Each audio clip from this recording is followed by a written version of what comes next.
Tengo 26 años. Me senté en 26 conmemoraciones en mi vida. 26 noches al año en que se pasaba el pan ácimo y el vino tinto de mano en mano, de fila en fila, de hermano en hermano, y nadie comía. Nadie bebía. Eso ya debería decirles algo.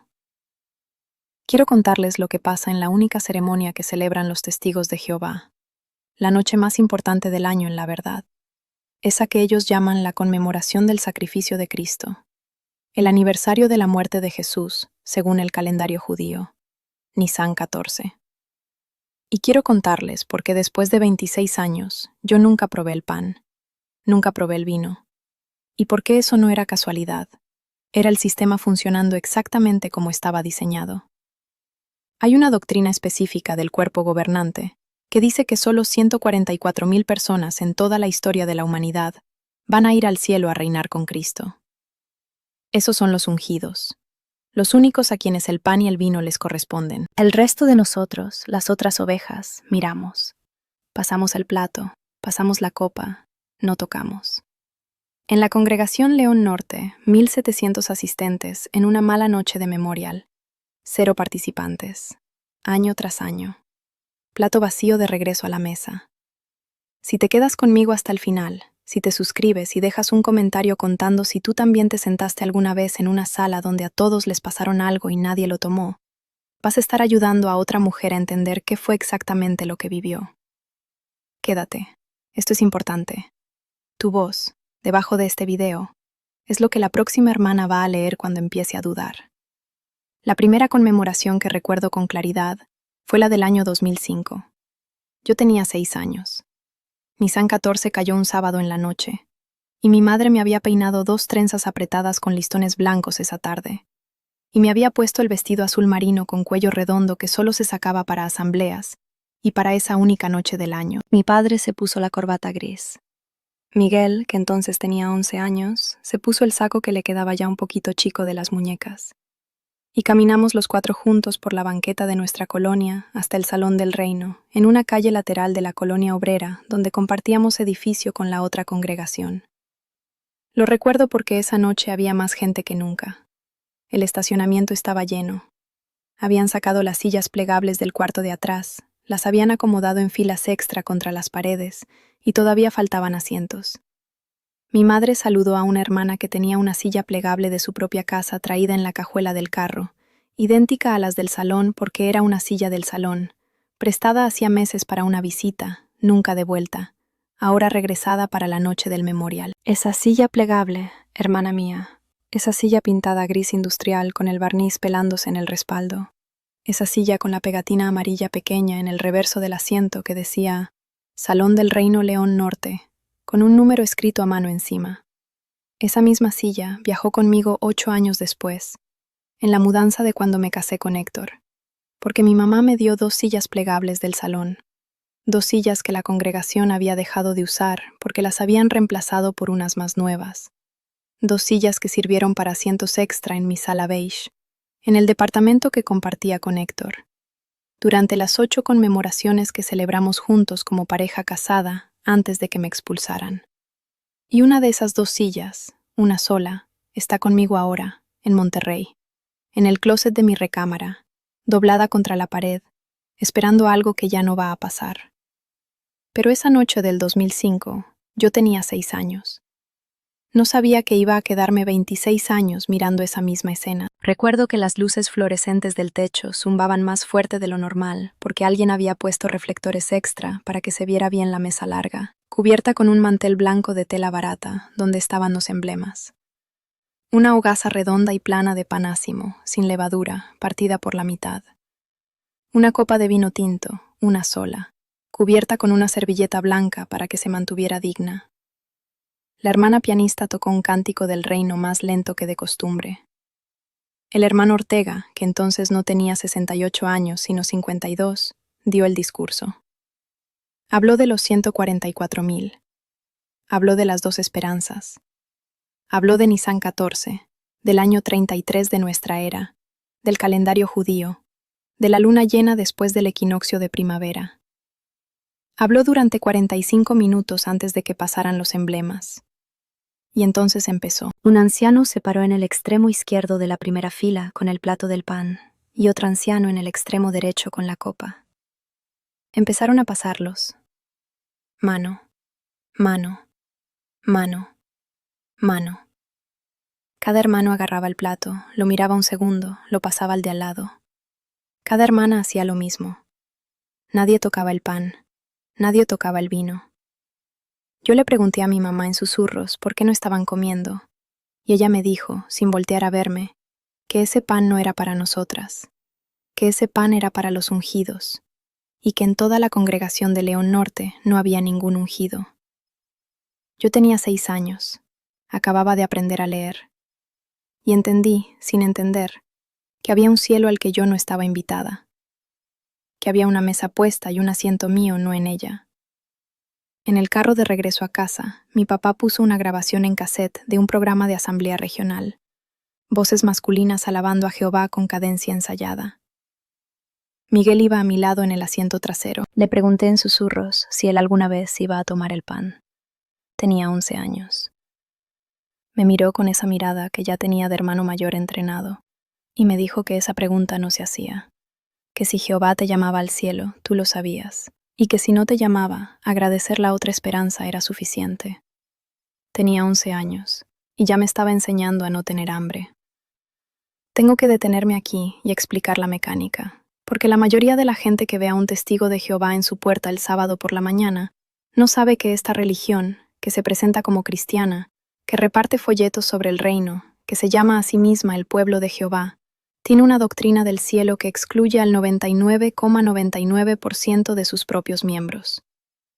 La cifra es pública, está en sus propias publicaciones, en la Atalaya, en el libro Razonamiento a partir de las Escrituras, en cada conmemoración del año desde 1935. El cuerpo gobernante enseña, basándose en una lectura particular del libro de Apocalipsis, que solo 144,000 seres humanos en toda la historia van a ser tomados al cielo para reinar con Cristo. Ese grupo se llama los ungidos, o el pequeño rebaño, o la clase celestial. El resto de los testigos, los millones de testigos vivos hoy, las llamadas otras ovejas, tenemos otra esperanza, una esperanza terrenal, vivir para siempre en el paraíso en la tierra después de Armagedón. Suena bonito si te lo explican rápido, suena casi generoso. Hay 2 premios, uno celestial y uno terrenal, hay para todos. Pero la trampa, hermana, está en la fecha. 1935.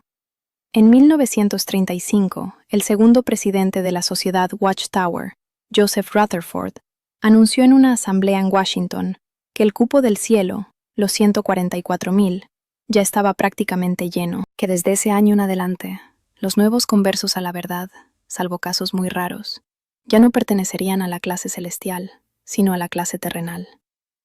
Esa fecha, 1935, cerró el cielo.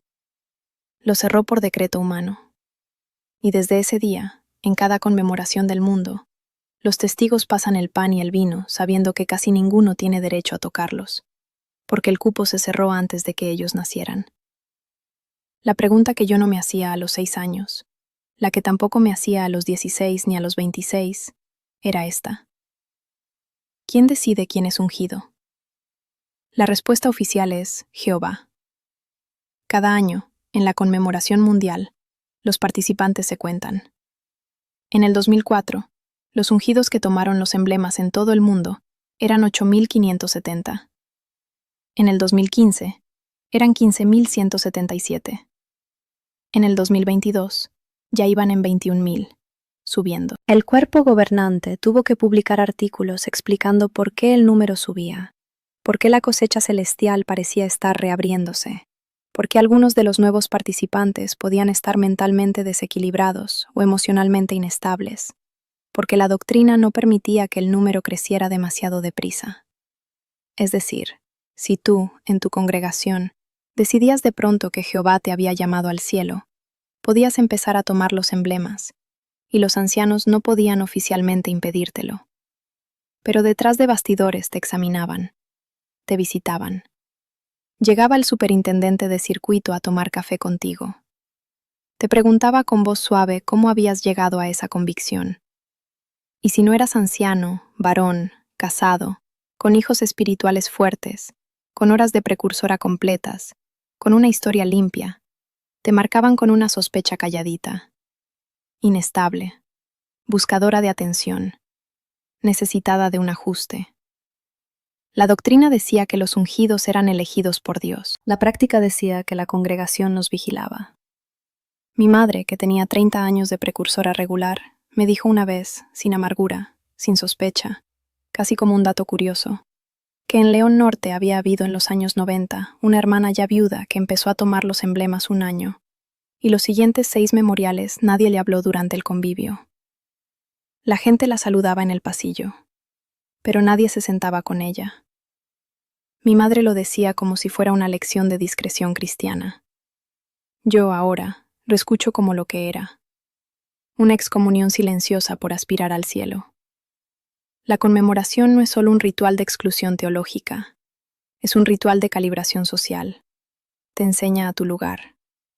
Cada año, una vez al año, te recuerdan que el pan no es tuyo, que el vino no es tuyo, que el cielo no es tuyo, que a ti te toca esperar la otra esperanza, la terrenal, la posterior, la prometida. Y aprendes a sentarte derecha, con las manos en el regazo, mientras el plato pasa, y a sentir gratitud, gratitud genuina, por la oportunidad de no tomar. La última conmemoración a la que fui fue la del 22 de marzo de 2024. Yo no lo sabía esa noche. Pensé que era una conmemoración como cualquiera de las 25 anteriores. Tenía 25 años. Llevaba 6 meses preguntándome cosas que no podía decir en voz alta. Después de la conversación con Paloma en la trastienda de la panadería en León, ese martes por la tarde con la charola de pan tibio entre las dos. Cuando me preguntó si alguna vez llegaba a elegir algo solo porque me hacía feliz. Esa pregunta llevaba 6 meses metida debajo de mi lengua, sin tragar, sin escupir. Esa noche de conmemoración, Héctor manejó hasta el Salón del Reino con la radio apagada, como siempre, porque la música mundana antes de una reunión espiritual era irrespetuosa. Llegamos a las 7:22. La reunión empezaba a las 7:30. Él se sentó en la cuarta fila desde el frente, la de izquierdo, con los siervos ministeriales, porque iba a ser uno de los 2 que pasaran el plato del pan esa noche. Lo habían honrado. Llevaba meses preparándose, leyendo el manual confidencial, Pastorea en el rebaño de Dios, ensayando con qué solemnidad debía caminar entre las filas. Yo me senté con mi madre en la fila 8, lado derecho. Mi padre estaba en la mesa larga del frente porque ayudaba a sostener la copa de vino tinto cuando otro anciano la pasaba. Mi hermano Miguel, ya nombrado anciano, dio el discurso. Habló 40 minutos. Habló de Nisan 14. Habló de los ungidos. Habló del pequeño rebaño y las otras ovejas. Mi sobrina Sofía, que tenía 3 años entonces, estaba sentada al lado de mi cuñada y se durmió en el saco doblado de mi hermano antes de que terminara la oración. Su pelo olía a champú de manzanilla y a la guardería de la mañana. Mateo no había nacido todavía a esa conmemoración. Y entonces empezó el paso de los emblemas. Héctor se paró. Caminó al frente. Tomó el plato del pan ácimo, partido en pedacitos pequeños, con servilleta blanca de respaldo, y empezó por la primera fila, lado izquierdo. Yo lo veía desde la fila 8. Lo veía mover el plato con esa solemnidad ensayada que había estado practicando frente al espejo del baño en casa, con un plato sopero y una servilleta de papel, 8 días seguidos antes de la conmemoración. La había visto hacerlo. Yo había estado parada en el marco de la puerta del baño, mientras él pasaba el plato sopero entre filas imaginarias de hermanos imaginarios, y le había dicho que se veía bien, que se veía digno, que Jehová iba a estar complacido. Y esa noche, en el Salón del Reino, mientras él pasaba el plato real entre filas reales, sentí algo que no le había podido poner nombre nunca. No era admiración, no era orgullo, no era nada. Era un agotamiento exacto, la sensación de estar sentada en una silla plegable que rechinaba un poco cada vez que cambiaba de postura, viendo a mi marido pasar un plato de pan que ningún ser humano en esa sala iba a comer, en una ceremonia que cumplía con su función exacta cuando nadie comía, en una religión que llamaba a esto la noche más importante del año. El plato llegó a mi fila. La hermana de mi izquierda lo agarró con las 2 manos. Lo miró un segundo, suspiró suavemente, me lo pasó. Yo lo agarré. Lo miré. Panásimo. Pedacitos partidos a mano, blancos, secos. 1700 en la sala. 0 comerían. Lo pasé a mi madre. Mi madre lo pasó a la hermana de su derecha. La copa vino 2 minutos después. Vino tinto, oscuro. La pasé sin mirar. Y terminó. La oración final. El cántico del reino. La gente se levantó. Se saludaron. Se fueron al estacionamiento, todavía hablando bajito, todavía con la cara solemne. Y yo entendí, parada al lado de la silla plegable, esperando a Héctor, que algo se había roto adentro de mí. No era furia, no era duda doctrinal. Era una pregunta más simple que cualquier doctrina. Si Jehová amaba a sus 8 millones de testigos en el mundo, ¿por qué nos sentaba una vez al año a mirar una mesa puesta donde no había lugar para nosotros? ¿Qué clase de padre invita a sus hijos a su cumpleaños y les dice, mira el pastel, huélelo, pásalo de mano en mano, pero el pastel no es para ti? Esa noche, manejando de vuelta al departamento, Héctor me preguntó si me había gustado el discurso de Miguel. Le dije que sí. Le dije que se había visto digno pasando el plato. Él asintió, satisfecho. Y yo me quedé mirando por la ventana del copiloto las luces amarillas de la avenida, las plazas comerciales cerradas, una panadería con la cortina a medio bajar, y no le dije lo que estaba pensando. No le dije que iba a ser mi última. Me expulsaron en diciembre de 2025. Me mudé a Monterrey en enero. Llevo 4 meses fuera. La primera semana de abril de este año cayó la fecha de la conmemoración, Nisan 14 de 2026. Por primera vez en 26 años, yo no fui a un salón del reino. No me peiné 2 trenzas apretadas. No saqué un vestido azul marino. No caminé por una banqueta de una colonia obrera con mi familia. La noche de la conmemoración, una hermana de la antigua congregación, una sola, me mandó un mensaje al WhatsApp. No para invitarme, para decirme, con 2 emojis de lágrima, que oraría por mí esa noche.